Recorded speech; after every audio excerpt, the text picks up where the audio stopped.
जैसे माता गंगा कृपा दायिनी है, कष्ट हारिणी है और भक्तों के पुण्य को बढ़ा देने वाली है, वैसे ही ये श्री राम जी की कथा गंगा ही तो है। सकल लोक जग पावनी गंगा, यही तो चौपाई है, इतनी पवित्र है। तो किसी ने कहा फिर भी आप इसकी तुलना गंगा से करते हैं, गंगा तो बहुत पवित्र है, गंगा तो पुरातन बहुत है, तो श्री राम जी की कथा कोई आज की थोड़ी है।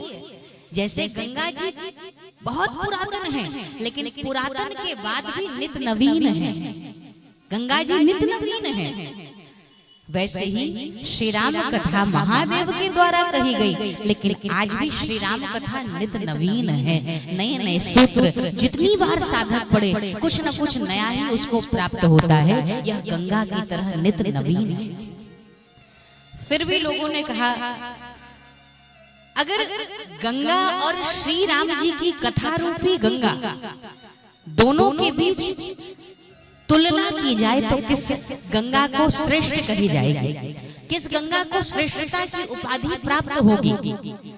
तो संतों ने कहा देखो भैया माताओं, गंगा तो दोनों ही अद्भुत हैं, चाहे उस गंगा में डुबकी लगाओ चाहे इस गंगा में डुबकी लगाओ, दोनों ही श्रेष्ठ है, दोनों ही पुण्य बढ़ाने वाली है, पापों का क्षय करने वाली है। लेकिन जरा सा अंतर है, और जरा सा अंतर क्या है? अंतर इतना ही है, ज्ञानी श्रोता बैठे हैं, मानस के भक्त बैठे हैं, फिर भी लोगों ने कहा अगर गंगा और श्री राम जी की कथा रूपी गंगा दोनों के बीच तुलना की जाए तो किस गंगा को श्रेष्ठ कही जाएगी, किस गंगा को श्रेष्ठता की उपाधि प्राप्त होगी?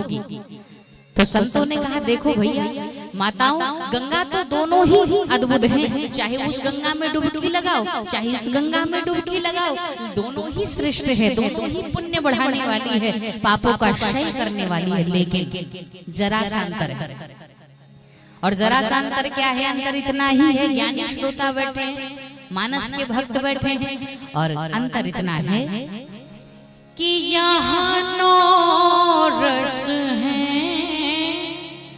रस एक वहाँ, यहाँ पानी है संत की पानी नहीं है।